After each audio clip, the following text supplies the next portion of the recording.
Hey everybody, this is Rick starting over. So I mounted this Velcro here on the dash. It's one of the few places where there's sort of a vertical surface. Most of this dash is slanted, as you can see. I put another piece of Velcro up here. So let me just show you how it works here. You won't be able to see it, but you'll be able to get the idea.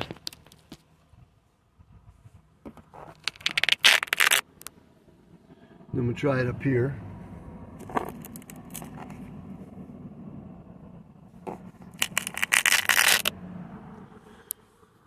So, at least for now, it's doing the job. We'll see how it does.